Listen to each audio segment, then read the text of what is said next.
बिस्मिल्लाहिर्रहमानिर्रहीम, अस्सलाम वालेकुम जी। एक दफ़ा फिर से आपको चैनल में खुशामदीद कहते हैं। आज हम मनी बैंकिंग एंड फाइनेंस का इंपॉर्टेंट क्वेश्चन पढ़ेंगे कि इन्फ्लेशन और उसकी रेमेडीज़, कि इन्फ्लेशन क्या होती है और उसको कैसे कंट्रोल किया जाता है। पिछले लेक्चर में हमने हमने क्वेश्चन नंबर 7 तक जो थी वो चीज़ें डिस्कस की थी। आज वाले लेक्चर के अंदर हम क्वेश्चन नंबर 8 को डिस्कस करेंगे। यहाँ पे जैसा इन्फ्लेशन आपको ये पता है कि प्राइजेज़ में इजाफा होता है जब और चीज़ों की पैसे की सप्लाई जब ज़्यादा हो जाती है तो चीज़ों की डिमांड में भी इजाफा हो जाता है और पैसे की वैल्यू में कमी आना शुरू हो जाती है। इसको हम इन्फ्लेशन कहते हैं। अगर आम ज़ुबान में मैं आपको समझाना चाहूँ तो पैसे की कदर में कमी और चीज़ों की डिमांड में इजाफा और साथ में महंगाई। ठीक है, तो ये सिचुएशन जो है इन्फ्लेशन की तरफ जाती है। अब इसको आप कंट्रोल कैसे कर सकते हैं? ऊपर तो आपने वजूहात इसकी पढ़ ली, उसकी टाइप्स भी पढ़ ली हैं। अब हम देखेंगे कि इसको कंट्रोल कैसे किया जाता है। मॉनेटरी मेजर की बात कर रहे हैं जी। सबसे पहले कि आप मॉनेटरी पॉलिसी के थ्रू इसको कैसे कंट्रोल कर सकते हैं या ख़त्म कर सकते हैं, वो ये कहता है कि सप्लाई ऑफ मनी। इन्फ्लेशन के अंदर जो मनी की सप्लाई है वो बड़ा इंपॉर्टेंट रोल प्ले करती है महंगाई के अंदर। तो किसी भी कंट्री को या स्टेट बैंक ऑफ पाकिस्तान को ये चाहिए कि अगर मुल्क के अंदर महंगाई इस वक्त चल रही है तो वो ये देखे कि कहीं पैसा ज़्यादा सर्कुलेट तो नहीं हो रहा ज़रूरत से ज़्यादा। क्योंकि अगर पैसा ज़्यादा सर्कुलेट होगा तो हर बंदे की जेब में पैसा होगा और हर बंदा एक चीज़ की डिमांड करेगा, जिससे क्या होगा, उस चीज़ की डिमांड में इजाफा होगा और महंगाई बढ़ना शुरू हो जाएगी। दूसरे नंबर पे आता है जी क्रेडिट कंट्रोल की बात कर रहा है।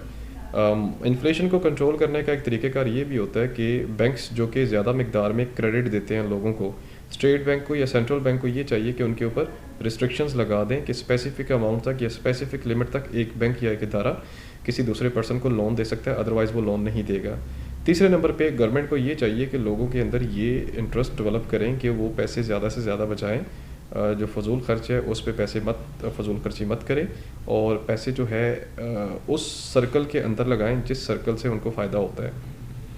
अक्सर लोग होते हैं ना, पैसा ज़्यादा आता है तो बाहर से वो चीज़ें इंपोर्ट करवाना शुरू कर देते हैं, लग्जरियस चीज़ें लेते हैं दूसरे को दिखाने के लिए कि मेरी कोठी 4 इंच ऊँची है उनसे। तो वो पैसा ज़्यादा बर्बाद करते हैं, जिससे क्या होता है कि अल्टीमेटली महंगाई जो है वो ऊपर की तरफ जाती है। तो उसके बाद मॉनेटरी रिफॉर्म्स की बात कर रहे हैं जी। मॉनेटरी रिफॉर्म्स क्या होती हैं? मॉनेटरी पॉलिसी से ये चीज़ निकली हुई है कि मॉनेटरी पॉलिसी डायरेक्ट बिलोंग करती है जी मनी के साथ, कि पैसे कितने आपने बनाने हैं, कितने आपने कंट्रोल करने हैं, क्या पॉलिसी होगी, क्या महंगाई की शरह होगी, क्या इन्फ्लेशन, क्या इंटरेस्ट रेट होगा। तो उन रिफॉर्म्स के अंदर आपको बेहतरी करनी चाहिए। जैसे आप ये देखते हैं कि मतलब कि मुल्क के अंदर जो स्टेट बैंक ऑफ पाकिस्तान है, ये इसकी जो पॉलिसी होती है या इसकी तरफ से जो भी अनाउंसमेंट की जाती है वो अनाउंसमेंट सबसे ज़्यादा तरजीह दे देने वाली होती है। गवर्नमेंट ने भी जब बजट अनाउंस करना होता है तो सबसे पहले स्टेट बैंक से मशवरा लेती है, सेंट्रल बैंक से, फिर उसके बाद बजट्स वगैरह अनाउंस करती है। उसके बाद फ़िज़िकल मेजर है जी। फ़िज़िकल पॉलिसीज़ जो होती हैं या फ़िज़िकल मेजर्स जो होती हैं ये भी ज़रूरी हैं इन्फ्लेशन को कंट्रोल करने के लिए।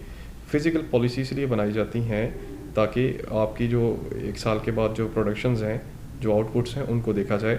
अब इसमें सबसे पहले वो ये कहता है जी इंक्रीज़ इन टैक्सेस। अगर आपने इन्फ्लेशन या महंगाई को कंट्रोल करना है, आप टैक्सेस के अंदर इजाफा कर दें ताकि लोग जो है वो चीज़ें वही ख़रीदें जिनकी उनको ज़रूरत है, वो ज़रूरत से ज़्यादा चीज़ें ना ख़रीदें। अब अगर आप वो ज़रूरत से ज़्यादा चीज़ें ख़रीदेंगे या बाहर से ज़्यादा इंपोर्ट करवाएंगे तो उनके ऊपर क्या लग जाए जी? टैक्स लग जाए। उसके बाद वो ये कहता है कंट्रोलिंग एक्सपोर्ट्स की बात कर रहा है कि ये चाहिए किसी भी कंट्री को कि अपनी जो एक्सपोर्ट्स हैं उसके लेवल को कंट्रोल करे। फॉर एग्ज़ाम्पल, अगर तो अपने मुल्क में डिमांड ज़्यादा है तो आप चीज़ें ज़्यादा से ज़्यादा बाहर ना भेजें। ये ना हो कि अपने मुल्क में कमी हो जाए फिर उसको पूरा करने के लिए बाहर से महंगे दामों आप चीज़ें मंगवाएं। जैसे मुशर्रफ दौर में क्या हुआ था कि जो आपकी गंदम है इसको अमेरिका में बहुत ज़्यादा एक्सपोर्ट कर दिया गया, तो फिर अगले साल उसकी डिमांड ज़्यादा हो गई तो फिर उसको महंगे दामों अपने मुल्क में इंपोर्ट किया गया, जिसके ऊपर बड़े से करप्शन के चार्जेस भी लगे थे, इल्ज़ाम भी लगे थे और महंगाई भी हो गई थी और कनक महंगी सेल हो गई थी। तो ये जो चीज़ें हैं किसी कंट्री या स्टेट को चाहिए कंट्रोल कर। डिक्रीज़ इन इम्पोर्ट्स ड्यूटी की बात कर रहे हैं कि इम्पोर्ट्स ड्यूटीज़ जो लगाई जाती हैं, मतलब कि आप जब चीज़ें बाहर से मंगवाते हैं तो उसके ऊपर भी कुछ ड्यूटीज़ वगैरह लगी होती हैं। अब देखें जी, 2 रीज़न्स होती हैं बाहर से चीज़ें मंगवाने के लिए। एक तो ये कि अपनी ज़रूरत पूरी करना, दूसरा ये होता है कि आप अपने मुल्क की चीज़ को पसंद नहीं करते बल्कि बाहर इम्पोर्टेड चीज़ों को ज़्यादा से ज़्यादा तरजीह देते हैं। तो आप कोशिश ये करें कि वो वाली चीज़ें जो जस्ट लग्जरियस में आती हैं उसके ऊपर टैक्स लगाएं और वो वाली चीज़ें जो ज़रूरत के लिए मंगवाई जाती हैं बाहर से, जैसे मशीनरी, जैसे टेक्नोलॉजी है, वक्त की डिमांड है ना, ज़रूरत है, तो आप उसके ऊपर ड्यूटीज़ वगैरह कम लगाएं ताकि लोग जो है आसानी से उसको ख़रीद के इम्प्लीमेंट करें, उस पर ज़्यादा से ज़्यादा अखराजात ना हो और ना ही वो महंगी हो। अदर मेजर्स की बात कर रहे हैं जी, प्राइस कंट्रोल की बात कर रहे हैं कि प्राइसेस को जो है वो क्या करना चाहिए, गवर्नमेंट को कंट्रोल करना चाहिए, स्टेबल करना चाहिए। इस हवाले से जो सऊदी अरेबिया है उसके अंदर अगर आप ये देखें 10 साल का एक सर्वे हुआ था, वहाँ पे जो कोक की 1.5 लीटर की बोतल होती है उसकी कीमत थी 1 रियाल, और 10 साल के बाद जनाब उसके अंदर सिर्फ 0.5 रियाल का इजाफा हुआ था। ये मतलब कि वो बोतल 1.5 रियाल की हुई थी। तो ये महंगाई थी या ये सिस्टम था जो कि बड़ा ज़बरदस्त किस्म का सिस्टम है। देखिए महंगाई हर मुल्क के अंदर होती है, हर साल होती है, उससे कोई भी बंदा पीछे नहीं हो सकता। लेकिन महंगाई की शरह जो होती है वो मैटर करती है। जैसे आपने ऊपर इन्फ्लेशन की टाइप पढ़ी थी कि कंट्रोलिंग इन्फ्लेशन होती है, वॉकिंग इन्फ्लेशन है, हाइपर ग्लोपिंग इन्फ्लेशन होती है। तो इन्फ्लेशन की शरह मैटर करती है कि मुल्क में महंगाई के बढ़ने की शरह क्या है।